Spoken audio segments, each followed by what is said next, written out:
Nislayandra Bulavanaka, and thank you so much for having me here. First, acknowledge the presence of the Honourable Minister for Health and Medical Services, Dr. Antonio Rabiti Balavu.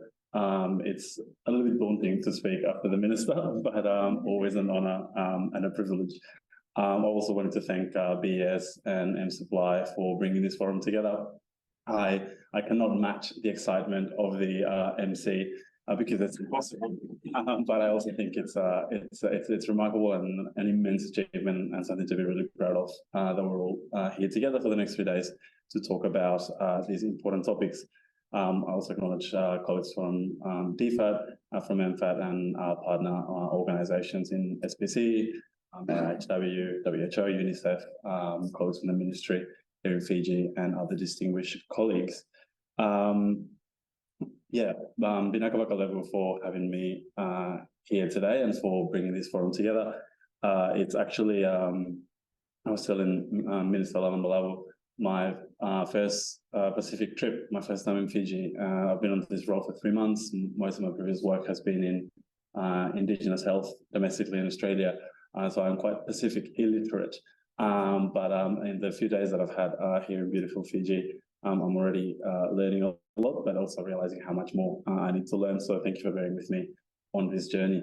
I'm particularly pleased to be at this forum today because digital health, especially in the context of the big global health problems that we all face together, it's often seen as secondary. It's far more obvious and clear to open a health center or build a hospital, cut a ribbon, than it is to talk about software or digitalization or connections. But everyone here understands how absolutely critical all these systems are. Healthcare is one of the very few corners of society anywhere. Doesn't matter whether it's a low income or a high or the richest country on earth. Where faxes are still used. I remember doing med school and being surprised because I had never seen a fax machine before. And I can confirm there are parts of Sydney that still use faxes in communication between GPs and hospitals. So there is a massive way to go, but there's also enormous opportunity on what's happening. And I think what's been happening in the Pacific region, and especially in the last few years, and through the collaboration between governments across all the countries, partner agencies, and BES and M-Supply has been quite remarkable. So I thought today I'd give a quick overview of where we're up to, where we've been and where we're going, and also contextualize it in the framework of the new Australian International Development Policy that Minister Lavan mentioned just before. Which again, quite impressive. They could make all those references and mention all the guests when he's just come back from Mongolia, where he actually met Minister Butler, Minister for Health, which is quite exciting. Also, full disclosure, I've been on the job for 3 months, so my reflections on what went well and what we can improve on the last 5 years have been actually put together by Kat from my team and the rest of the team who actually know what they're talking about. Because they've lived it and they've worked it, whereas I'm just here feeling a bit like an imposter to stuff that I actually really worked on. So thank you, Kat. So as you probably know, Australia committed in 2018 to a health security initiative when about a couple of years after the Indo-Pacific Centre for Health Security was established. And the goal was to make sure that we could work with partner governments and work with partners across the region to increase health security in our region. We took a fairly traditional approach to health security, health protection, prevention of infectious disease transmission, resilience against health threats. And of course, all that was carefully planned and got, let's say, enhanced or altered when COVID hit. And then all the systems that we were working together to build needed to be put to the test.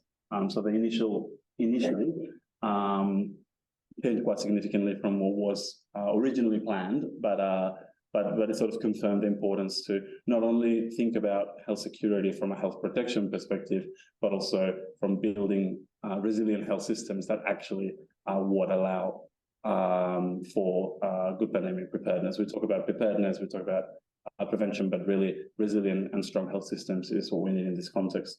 So as part of that health security initiative, one of the pillars was data in decision making, which was actually one of the strongest parts of this initiative, and it focused on a number of things, including tailored information system and supply chain reform, and that's where beyond essential systems and name supply come to the fore. But also other elements like looking at supporting decision making through modelling, and the Spark project with DoHAC work on that, and again was pivoted for COVID modelling, and we were actually seeing a bit of a mirror on some of the modelling tools that we were using to inform the Australian domestic response, and then some of the work that was done in the Pacific to support and work with partner governments on informing that response. The support for the Pacific Health Observatory at FNU, and making sure that the wealth of information, data, generation of evidence that is created across the region can actually be harnessed and made useful for decision makers, and making that research data more broadly available. Working with SPC for strengthening health interventions in the Pacific, and the data for decision making project across all countries. We continue to strengthen the local capacity for field epi surveillance, community-based surveillance, introducing One Health elements, and a lot of those building blocks that were put together were sort of turbocharged with the needs that arose with COVID. And we had the immense privilege over this week to visit a couple of the laboratory facilities with Dr. Alicia from the ministry and with some of her colleagues, and see the remarkable uplift and quite cutting edge capability that exists in the CDC, but also in some other laboratories across the country. But all of that infrastructure needs to be supported by good digital information systems. Otherwise, you can't fully utilize what you're building. So what went well in the last 5 years, noting that, of course, the original plans were very carefully laid out and had to be completely changed because of the biggest pandemic in decades. So as the minister outlined, we've seen much stronger supply chains, and we've seen really good coverage, and Fiji reaching almost full coverage of digital supply chain management, and we know that can be a really rate limiting step on health system delivery, if especially in remote areas where supply chains might be a little bit slower. So good stock management and good management of inventory becomes so important. There was a lot of programs in digitization. COVID tests, as mentioned, was a great example, but that's now being extended to many other areas and many other countries. Still a lot of paper-based, but we are miles ahead of where we were only a few years ago. Use of data for decision-making, modelling, and Jody McVernon from DoHAC, who's involved in the Spark project and others, often says, and she doesn't claim it as a quote, I think it's a standard quote, but I've always heard it from Jody, that all models are wrong, but some are useful. So hopefully some of the useful models from Spark could help inform, and models only inform, don't determine, but inform some of the decisions, especially with COVID cases, but also identifying areas where there might be low vaccination coverage and you might need to target efforts. And also we have heard from partner countries the importance that some of the COVID funding was provided in a more flexible way than what we were doing before.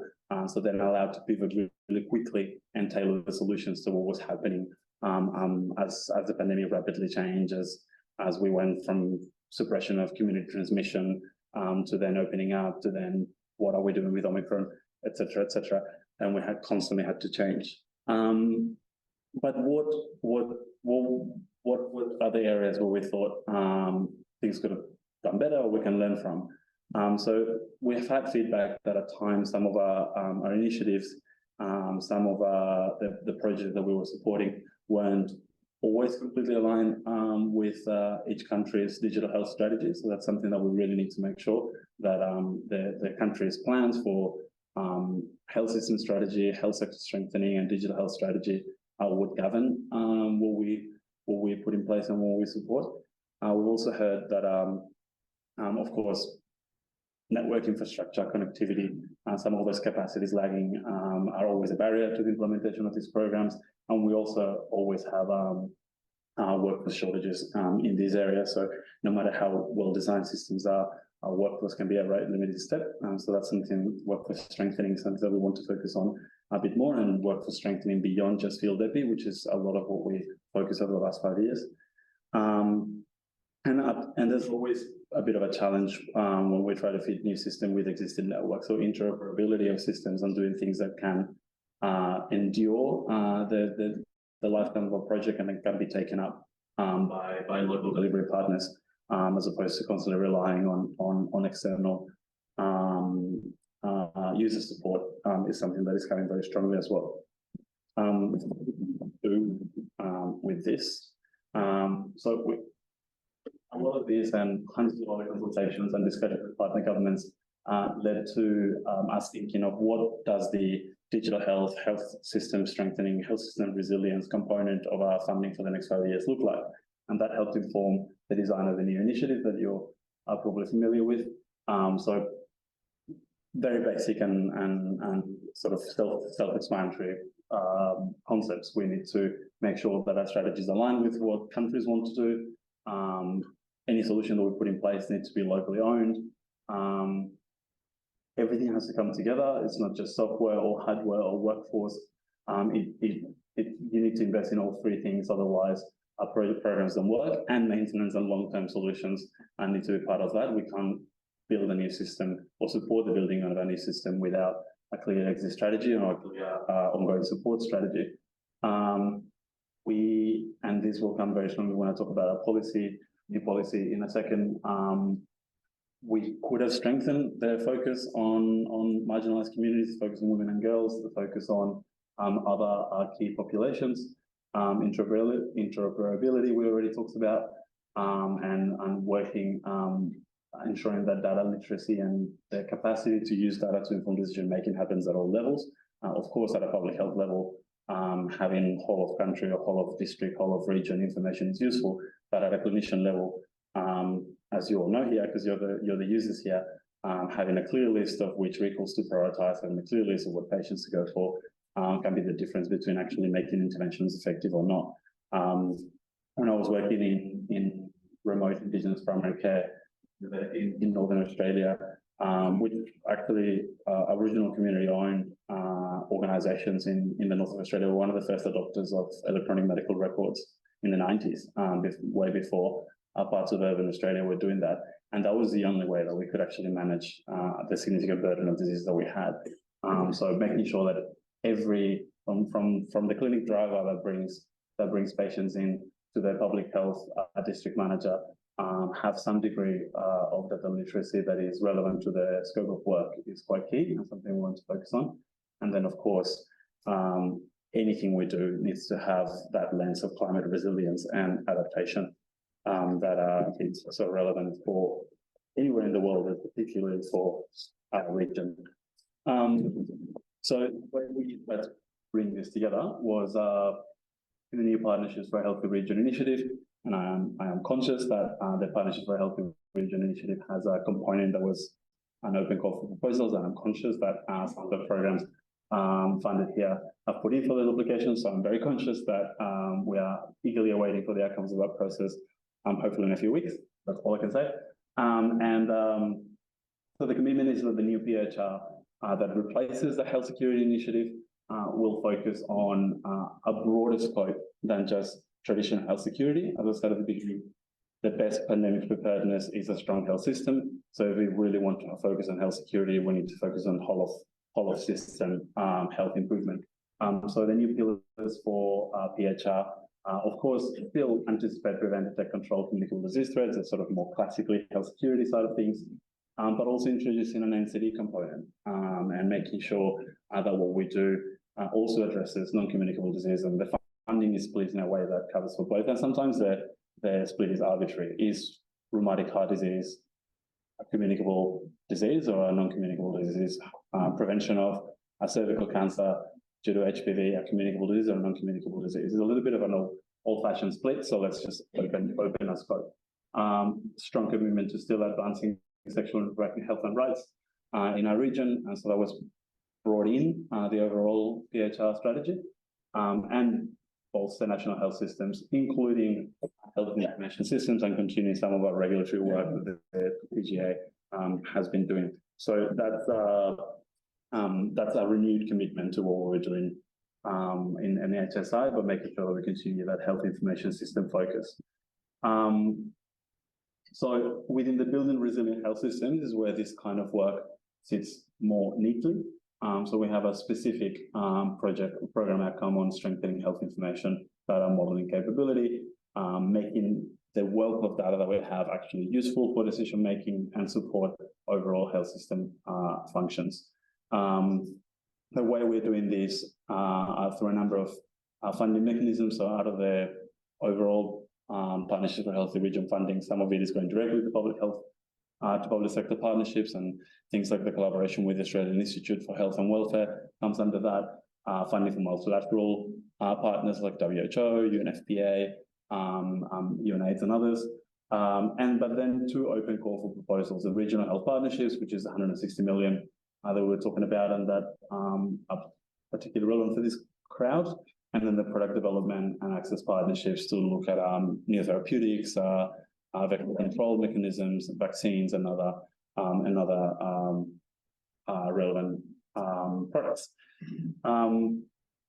So this is all well and good, but how does that work in our context? So we know COVID has accelerated a lot of progress. We're talking about laboratory capacity, digital information. It's really catalyzed a lot of process that would have taken years if it wasn't for COVID, but on the other hand, has set us back in a number of areas. So we have seen in the COVID years backsliding in immunization, decrease in TB diagnosis, increased death, an increase in clinical diseases such as HIV in our region, and overall decrease in NCD management, health promotion, screening and treatment, because there's limited resources and effort was focused on COVID, of course. On the immunization front, data from a couple of months ago shows some hope that we are potentially going back up. So in some of the indicators, in some of the regions, and Wipro is actually one of the regions that is doing best. We are sort of reverting some of the backsliding that we saw in the COVID year. That's a little bit of hope. We are seeing that using DTP as a marker and measles as a marker, we are almost at pre-2019 levels. So we have lost years, but we are not continuing the trend down that we saw. So that 2022 data was actually quite encouraging. The picture was much less optimistic just before that report was released. But there are still ongoing challenges that go beyond things like or measurable health service outputs, such as immunization coverage. Debt has risen across all governments from Australia to the region. So the percentage of GDP dedicated to health has relatively decreased, and it's unlikely to increase in the immediate region. The workforce is more burnout than ever, and there are the same workforce shortages that we had before, plus the extra pressure that was put on health professionals for COVID, and of course the continuous, relentless, and increasing impact of climate change. So what do?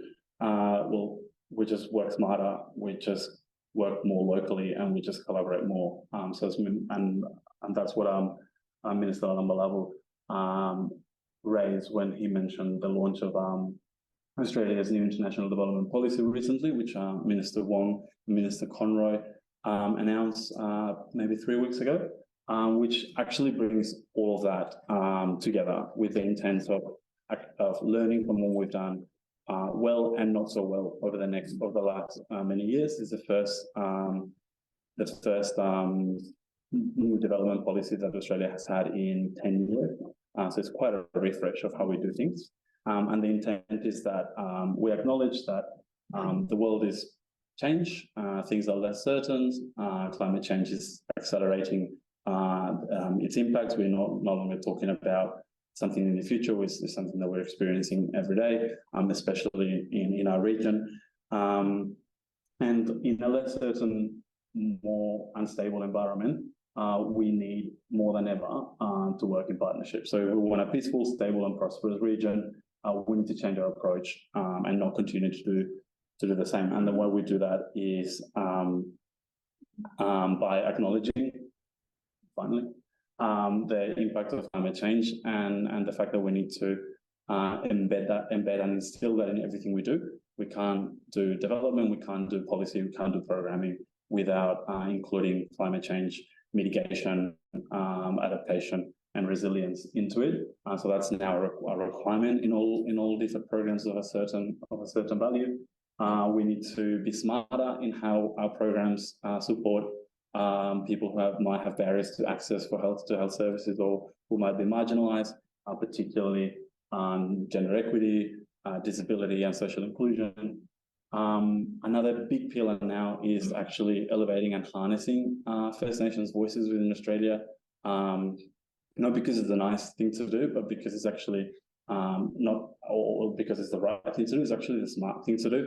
There is enormous knowledge, capability, cultural connection, deep ties with the Pacific in Australia's First Nations people. So not using, not supporting, not elevating the voices of our first diplomats, it's actually quite dumb. So putting First Nations diplomacy at the centre of what we do will be a strength that Australia can share with our region. And that's a very nice photo of our first or inaugural First Nations ambassador, Justin Mohammed, who was also in the past the chair of the National Aboriginal Community Control Health Organisation, so has a very deep understanding of health and how health works in the region. So we're working really closely with him, and then investing in local leadership.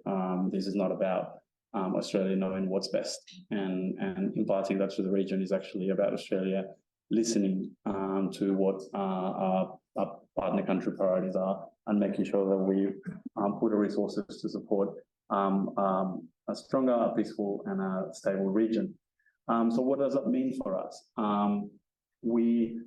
The new development policy has been making for quite some time. There's been a lot of consultation. So the design for PHR included a lot of those principles. So ultimately what we want is better health outcomes for all, but delivered by the countries that we're working with.